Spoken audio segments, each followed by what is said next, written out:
यह सच्ची चमत्कारिक घटना बनारस के एक गरीब रिक्शा चालक रमेश की है। अगर आप महादेव बाबा विश्वनाथ के सच्चे भक्त हैं तो चैनल को सब्सक्राइब करें और वीडियो को लाइक जरूर करें। रमेश एक गरीब रिक्शा चालक था जिसका जीवन अपनी पुरानी रिक्शा और छोटी से घर की 4 दीवारों के बीच सिमटा हुआ था। उसका इकलौता बेटा छोटू गंभीर बीमारी से जूझ रहा था और डॉक्टरों ने कहा था कि सर्जरी के बिना उसकी जान बचाना मुश्किल है। सर्जरी के लिए पैसे चाहिए थे, वह रकम जो रमेश के लिए किसी पहाड़ से कम नहीं थी। फिर भी रमेश का विश्वास डगमगाया नहीं। वह भगवान शिव का परम भक्त था। हर सोमवार चाहे कितनी भी थकान हो, वह सुबह जल्दी उठकर पुराने लोटे में गंगा जल भरकर शिव मंदिर जाता और शिवलिंग पर जल चढ़ाता।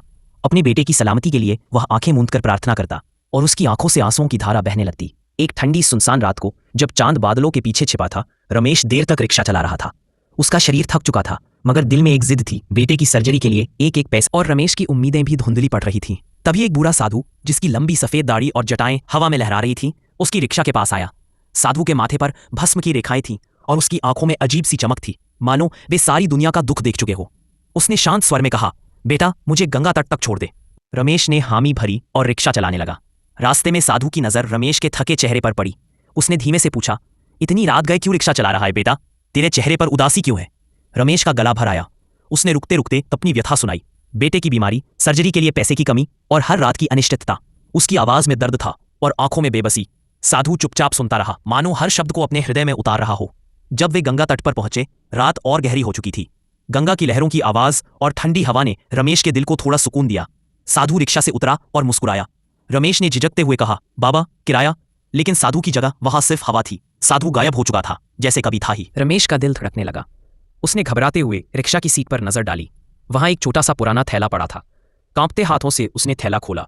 उसमें कुछ रुपये थे, ठीक उतने जितने सर्जरी के लिए चाहिए थे, और एक चमकता हुआ छोटा त्रिशूल, जिसे देखकर रमेश की आंखें भर आईं। उसके मन में एक गहरी सिहरन दौड़ी। वह समझ गया कि यह कोई साधारण साधु नहीं, स्वयं भोलेनाथ थे जो उसकी पुकार सुनकर आए थे।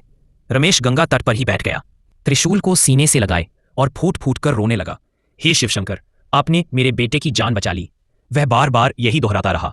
उस रात गंगा की लहरें भी मानो रमेश के आंसुओं के साथ बह रही थी। उन पैसों से छोटू की सर्जरी हुई और वह धीरे धीरे ठीक हो गया। आज छोटू हंसता खेलता है और रमेश का घर फिर से उसकी किलकारियों से गूंजता है। वह त्रिशूल आज भी रमेश के छोटे से पूजा घर में विराजमान है।